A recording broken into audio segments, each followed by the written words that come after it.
sleep in the camper. And this belonged to my grandpa. Oh, wow. Which he got it from the old guy that was up there, the race car guy I was telling you about. Oh, yeah. My grandpa got this car from him because Grandpa was good at body work, and his dad ran over a fence post or something, and Grandpa fixed it. And they was buddies. He said, I don't need nothing for it. He goes, well, I gotta pay you something. He goes, you still got that old model? He said he sold it, but they had never paid, so they went to the people's house, started it up in the driveway, and drove it away. They never had the title or nothing. Oh, that works. So he gave it to Grandpa. The deals in the good old days. That was in '58, probably. So. And did it come with a camper? No, me and Casey went and got that up in Ohio, Sydney, Ohio.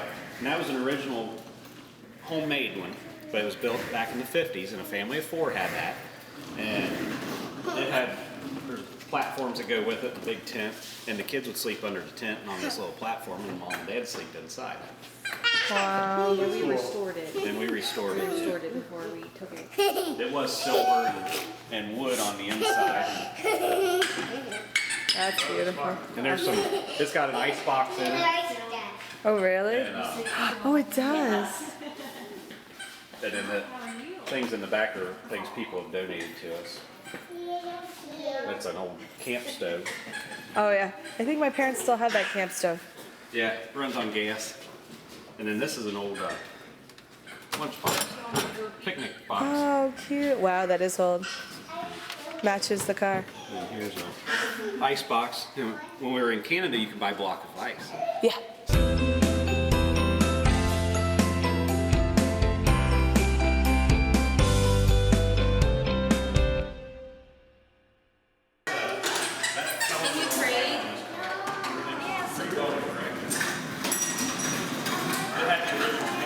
We've got the little car parade.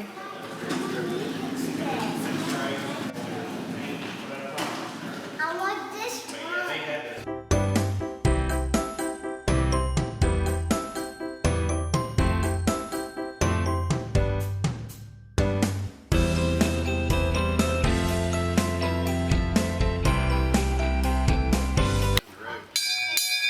It's bumps and rings the bells. Cool. And then it would have had another cart like this with a pumper on it. Okay. And then this is a chemical truck, and it's the same as that Model T. They was both made in Prospect, Ohio, and it's basically the fire extinguishers you flip upside down. It's got 2 of them on it, and that's what that Model T has. It's the same.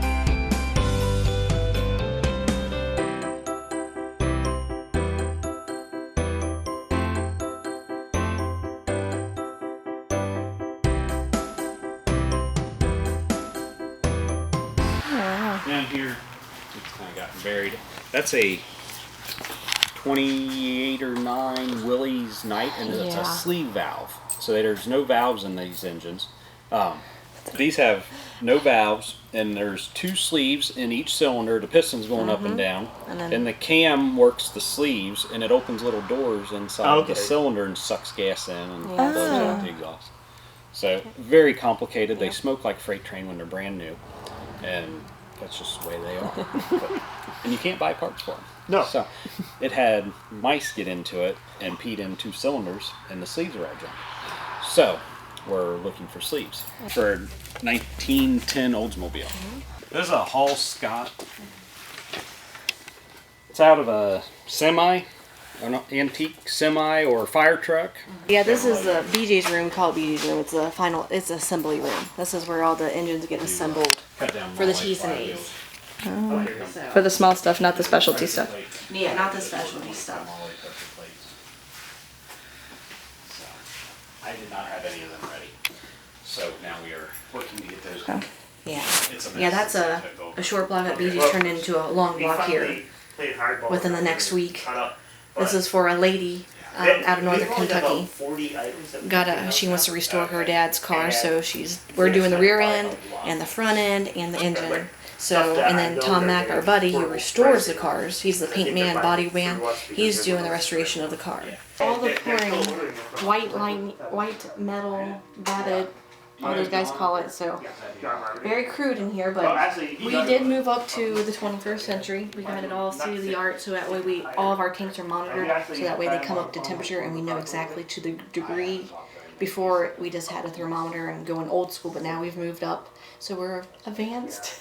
I can say, because guys are like, how do you guys control that? And now we can tell them we have it controlled. So the pots here, So it goes in the van. It takes about an hour to warm them up to a few thousand degrees, and we have the mold set up here for cam bearings. So here's our cam bearing molds that BJ has going on. We'll pour the cam bearings, and then over here is for the ball caps set up. Oh yeah. Pouring ball caps, and then we have 2 young guys. They've been pouring here. So here's the rods after they're poured. B rods here.